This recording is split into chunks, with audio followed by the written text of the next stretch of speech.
Hello, everyone. I'm very happy to have another young Indian with us, part of the Voice of the Young series. Right now, we have with us Shagun Malik. Let's listen to her. Over to you, Shagun. First of all, thank you so much, sir, for giving me this wonderful opportunity. It truly means a lot to be in a space where I can just speak my heart out without any restrictions. I truly love the Whitbit concept that you have started. So, now starting with my introduction, my name is Shagun Malik, and I'm currently pursuing political science honors from Indraprastha College for Women, Delhi University. I am in my third year. So, I'll start with some facts about me that we do in our Gen Z generation. We talk about ourselves a little. I love literature. I love reading fiction a lot, and I was an active basketball player, and I love swimming as well. Also, I am keenly interested in watching movies that are mental health specific, and I have recently just watched a series that was looking for Alaska. So yes, I am interested in physical media and digital media both. Media consumption is one thing that takes a load on me, especially on the mental health field. Now, today, what I have decided to speak upon is my journey in the public policy field. So, public policy is a very emerging field that a lot of people do not know about. Even I didn't know about in the second year myself. I got to know about it through certain stages, which I'll be explaining. So first of all, why people ask me why did I choose humanities?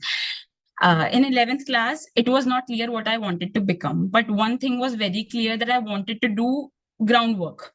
I wanted to do something that will bring me tangible results, that will show me that I am doing something for someone. So I have this empathetic and compassionate attitude that I carry everywhere in my friendship relationships, and I wanted to carry that in my professional space as well.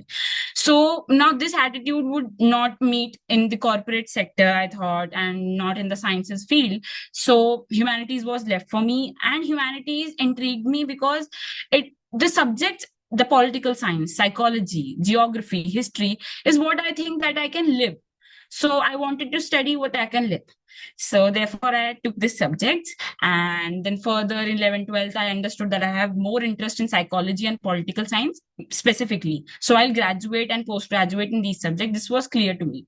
Many students do not have this thing clear, but I had this. And then after choosing political science, I was actually understanding the what and how behind things. I For the initial 3 semesters, I was learning about what is liberty, what is freedom, what is equality, how are these things interconnected with each other. I understood about manusmriti, I was learning about that. But I thought that, Shagun, you did not choose this field for only understanding, only the passive work. Where is the active thing that you wanted to do in the society? Are you doing it? And that clicked one thing in me, and my father told me that you should join an NGO. That is the first step you can take towards the groundwork. So I started finding the openings in different NGOs, and I became part of Prayan Foundation. Now at Prayan, I am a part of the child education initiative. And honestly, that choice came from something very close to my heart. I have always believed that education is the foundation of any society's progress. So in my interview as well in the NGO, they asked me, why do we want to be a part of education initiative only? There are many other, the climate and the health, nutrition. I was like, no, I think education has a lot of importance in my heart. And it's not just about increasing the literacy rate. It's about empowerment, awareness, and the ability to make the informed choices. So I thought, let's give this my 100%. So what we do at Prayan Foundation is that we go to government schools, the very small government schools, where there are facilities, there are faculties, teachers are there, but what we observed was the lack of quality education. A fifth grade student did not know how to write ABCD. He or she did not know what pronouns are, what nouns are. That's what clicked a thing inside me, that policies are being created, but the implementation is where the lack is. That's one realization, and that took that led to many more realizations further on. So it's like last October I joined, and it's been 1 year, and now I'm deputy project director in the same organization. So it's like I have put in a lot of work. So we go regularly, we teach the kids. So how we teach is we pick out the weaker kids from every section, every grade, and take them to a different class. And we like on Monday, I am and my friend Kunal is going, and on another day, two other people are going on the same child education initiative, and we teach them and clear their concepts. So at least their concepts are cleared, so they can then go and match the flow with the other class members. That is how we go on about it in the child education initiative. So one thing, now this gave me confidence, like, okay, Shagun, now you are learning about political science and you are actually implementing it somewhat, somewhere. And I was feeling a little fulfilled. Now there was a senior, a Didi, my senior Didi in the NGO itself, and she observed my passion, and then she saw that I'm very much interested in this field, the policy implementation. It is what I called it back then. So she said, then why are you not on LinkedIn?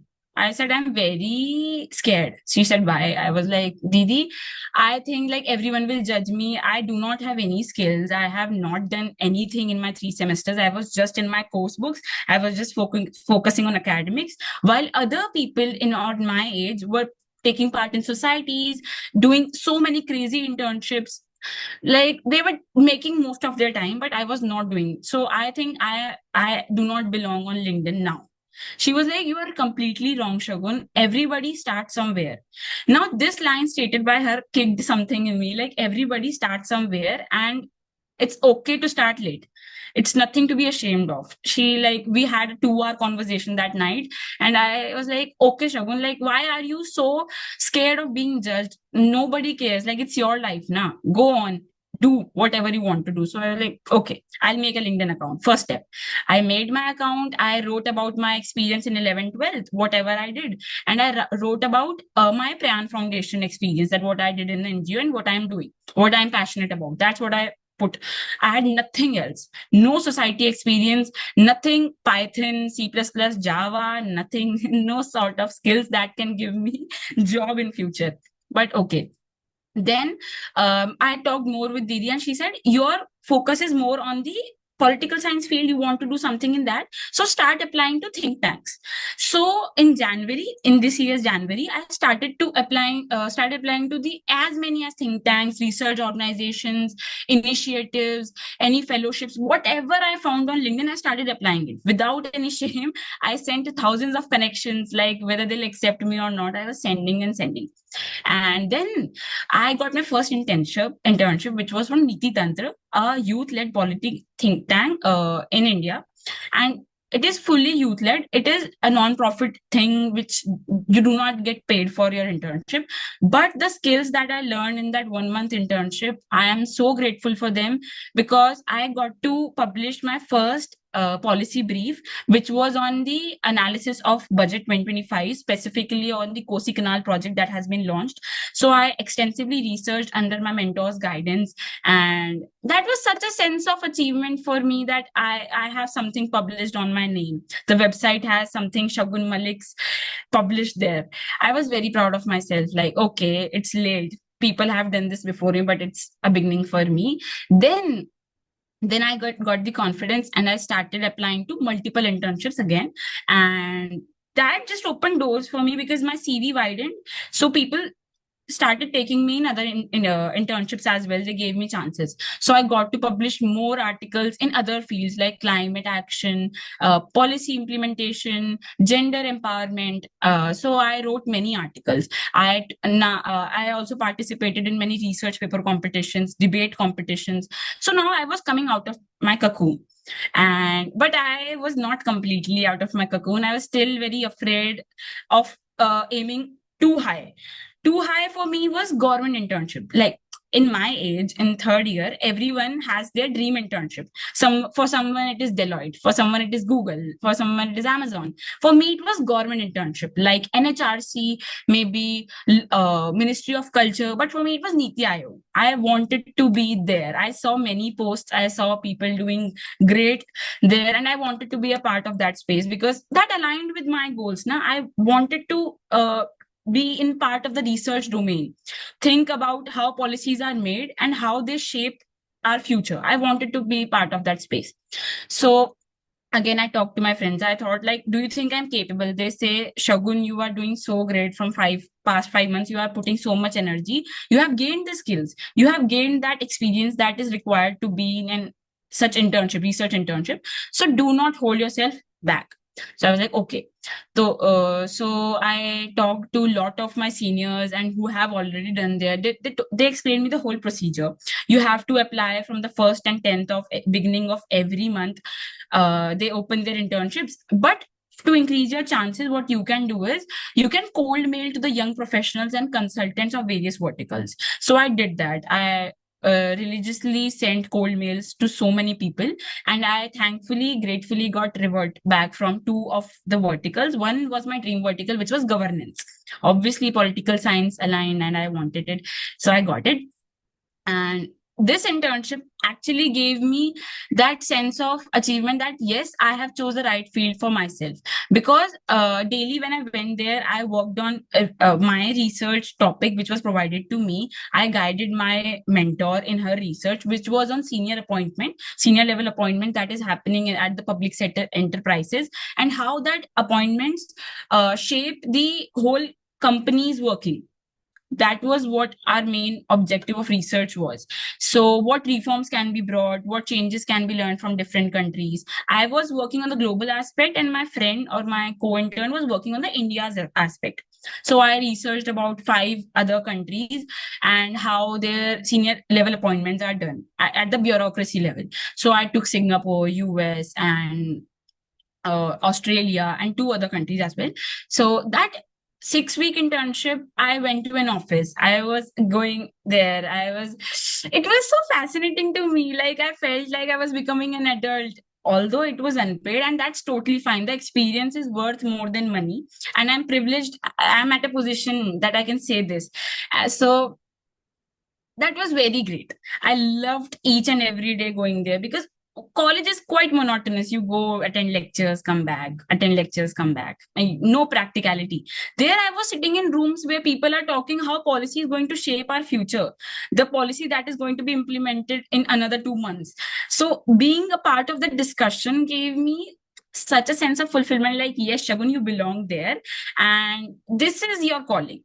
I do not know what future holds for me, but for now, I am assured that yes, public policy is my calling. I want to be there. I want to be the part of the policy discussion process as well as the implementation process. And and that gave me one more thing that people used to say me in 11th grade, that bureaucracy is only what humanity students do. Either they become professor or they go to bureaucracy. But now, exploring so many fields on LinkedIn, you can be a researcher, you can be in the public policy field, you can go to various ministries and be the and become consultant. Like, this is such a wide field. Horizons have like broadened since I have come on LinkedIn. So the first that what do we call recommendation to any youngster or any my fellow mate is listening to me is to come to LinkedIn. You will get your calling sooner or later. You will get your calling, and that's how I understood that public policy is made for me. Okay, that's a very a clear explanation of who you are and how you got to be where you are. It's very fascinating, to me, because most people don't take political science. It's certainly against the trend in India. Society, parents, etc. They don't even know what it is that you're going to Exactly. be taught. But of course, it's not applied work. It's not practical work, and you found your calling in practical work. And where are the schools that you go to located? Sir, I'm in Delhi University. So Yes, it I is the know. Central University. Yeah. So I go to there only. I'm actually situated in Delhi itself. Yes, My home is in Delhi. yes.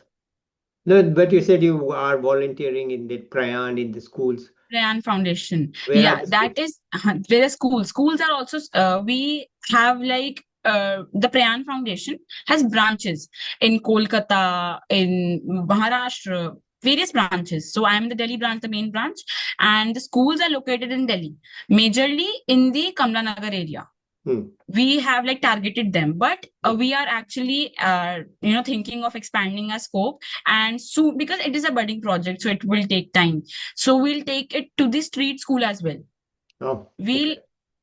we are targeting students who are at least coming to school, at least learning something, but we also want to target those kids who do not have access to schools, who are either immigrated from some other country, who, like we see people on red light, those kids, they are whole day performing, they're earning money, and maybe they're part of some racket or something, no idea. We want to expand our scope to them as well. Hmm. Okay. How old is this foundation? 3 year. Oh, this very In young. Yeah, Yeah. on 3rd November it will be of 3 years. So you joined it right from the start. Okay. No, I joined it last year, Yeah, so but it's my still, it's 1 year. very early. It's very early. Okay. And do you Exactly. have any sense of how you are more practical or more involved than any of the other? I mean, there are so many people setting up groups to educate underprivileged children. I mean, how do you find yourself different, or you don't care, you just do your work? No, actually, there are a lot of many NGOs working in Delhi currently for the education as well. The one major thing is that we go regularly. We go daily to teach kids. What they most of the NGOs are doing, they go for weekly drives. They either go on Saturday and Sunday and collect some kids and teach them. And they do not even check that whether the same kids are coming again to be taught. So I don't think then there's point. I think there should be some consistency, na?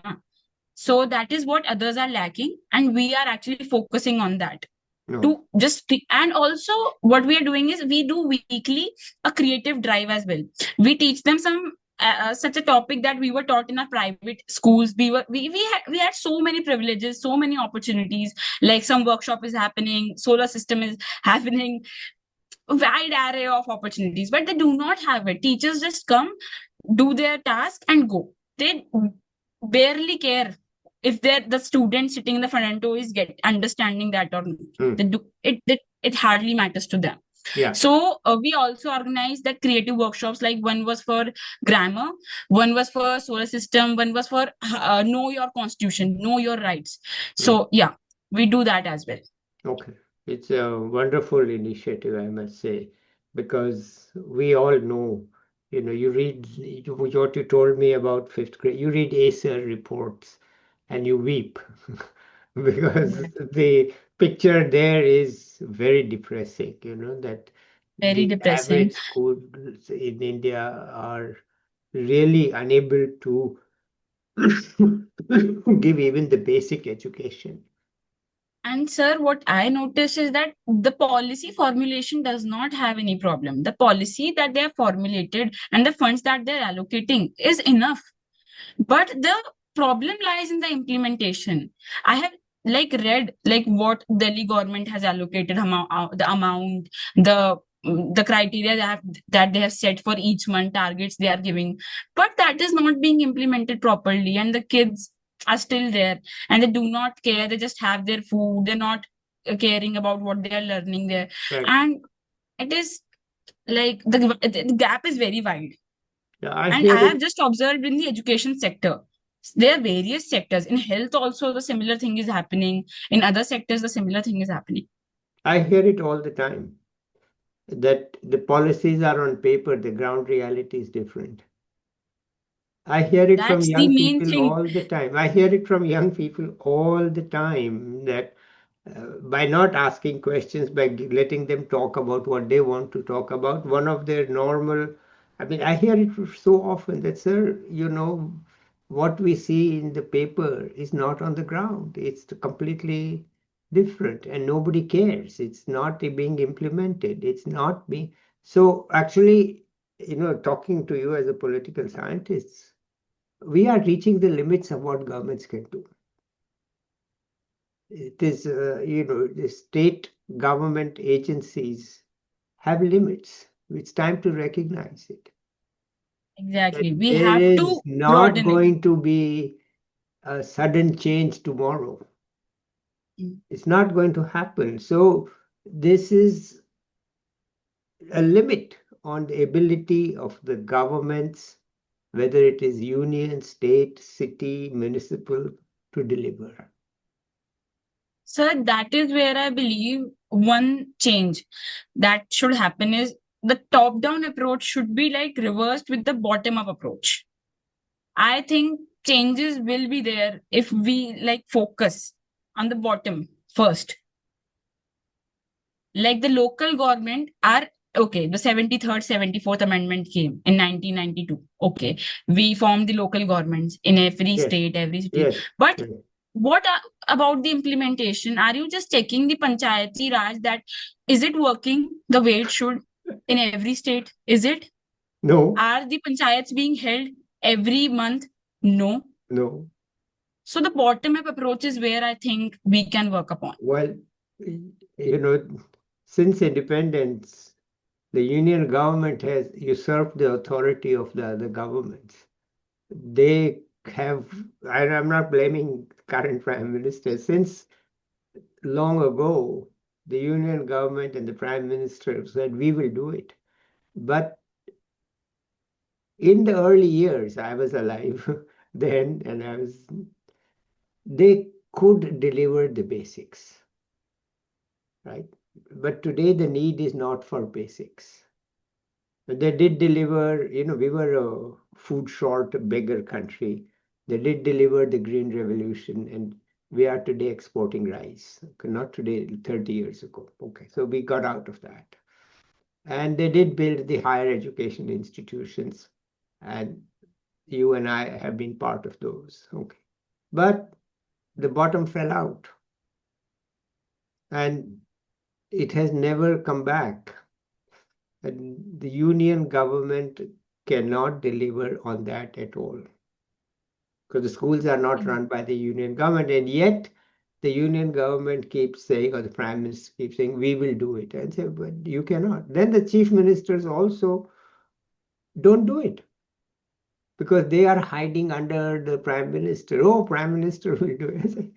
It's it's not their job. Shifting of responsibilities. Right, so we don't have that notion at all. And I actually, from an economist's point of view, I call this as meta-economic factors, which are not economic, but which affect economic growth. So I think I write and think about two meta-economic factors. Since you're political science and you are throwing all these things at me, let me throw something back at you. That the first meta-economic thing is, of course, that we should avoid all divisive social policies, because they just distract you from the economic progress that we need. Okay. We should paper them over as far as possible rather than create fires around them. But leave that aside. That's wishful thinking. Second is that each level of government must be accountable. And the biggest failure I see is that the legislative assemblies don't do their job. The executive is directly responsible to the legislature. That's what they'll teach you in the political science book. But the legislature is asleep. They just take the money and they do nothing. There's no questioning of the executive. None. Rubber stamp it. Just long as you give me some money to spend and give me a job, I'm fine, right? There's nothing. There's no questioning from them. Okay, so if the accountability is not coming from there. And I give an example that the first environmental pill, public interest litigation, was filed in the Supreme Court in 1985. Okay. Why? Why was it filed in the Supreme Court? Before it, the governments refused to do anything about that environmental issue. That's why it was filed. Exactly. It was filed in the court. So people turn to the court for some relief because the governments don't do it. So I think it's a very important lesson that you have learned. I agree with it that, bottom up actually means holding the officials accountable. Accountable. Accountable. True, sir. Right. And we have the Panchayati Raj, and I've been trying to find some success stories of Panchayati Raj where local governments have actually delivered. And I have actually, sir, read some stories where bureaucrats have taken things into their hands and they are actually changing they are trying to bring the bottom up approach. But the stories are very less. No, because There are not too many the stories. bureaucrats, their job is transferable. There's nothing they are not permanent over there. They're changeable and they can't do it. It is a once in a while thing. Okay, this dedicated person did this. Okay, fine. But this dedicated person is being transferred to something else. And now the story is gone. We can't rely on dedicated people. We need to have systems in place. We need to have institutional responsibility. And that isn't there. And I think the only way it can come now, perhaps, is from nonprofit groups actually doing the work as you are doing. That it's pointless chasing accountability. It's time for young people to rise up quietly in their own nonprofit ways, like this one is 3 years old. And, I hear a lot of complaints about Gen Z on LinkedIn. Actually, I wrote a few days ago. Yes, sir, I saw your post. I I said, read what it the as heck well. are you guys talking about? This is maybe in corporate world, but what I see is people like Shagun, maybe it's a biased sample, but I see them. Then they talk about doing stuff. And so why, Sir, anyway, actually, one thing that I want to say is that it's like I have seen the post that you shared, na, reposted. yeah, There are people like that as well in our yeah, generation. yeah, That the I'm sure person was sharing, I've talked to some of them. unaccountable, Yeah, unbothered, yeah, in their mood, in their yeah, zone, yes, selfish. yes. And there are people like in my Prayan Foundation and the policy think tanks that I work that are truly dedicated to a cause. They are very aware about their surroundings and they're very passionate about bringing change. So there are two polars. Yeah, there are. And I know it because I don't put a restriction as to who's to come to talk here. So I hear all sides. That way I know what's going. I mean, I don't know everything, but I know quite a bit. Okay, anything else you want to add here? I want to talk to you offline, so I don't want to let this run too long because I want to talk to you. So tell me So anything else. lastly, I could actually just give some recommendations if someone Yeah, is starting out in this field or they are feeling lost in college, like I felt. I would like to give them some recommendations. please. First, do not hold yourself back. Do not just be in your cocoon and be like, oh my God, the world will judge me. The world does not revolve around you. Just put yourself out there. Like explore as many opportunities as you can. I woke up late, so I had to choose my calling. But if you're in your first year, go for marketing, go for corporate internships, go for government internships, explore, then decide what truly gives you that ache to do more. Then you can actually find what is meant for you. Just do not just see like my friend is doing a corporate internship, so I will also do a corporate internship. My friend is becoming a researcher, so I also want to become a researcher. Just do not do that. Take things in your hand and explore as much as you can. Secondly, focus on building skills.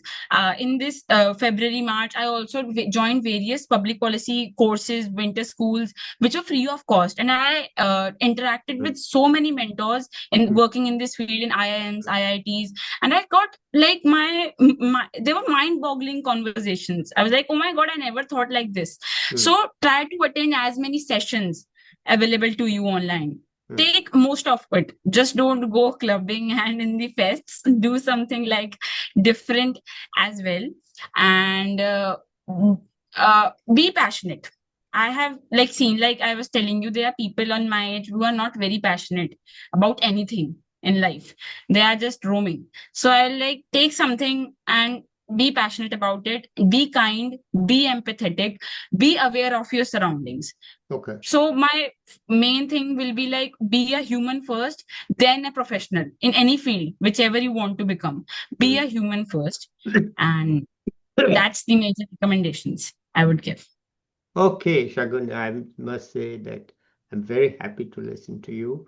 This is what we need, in my opinion. And so it also validates my rationale for having this format for this bit, because it gives you a chance to talk about what's in your heart, what's on your mind, and you talk about it freely. So I feel validated that, look, this crazy idea is not crazy, it's realistic.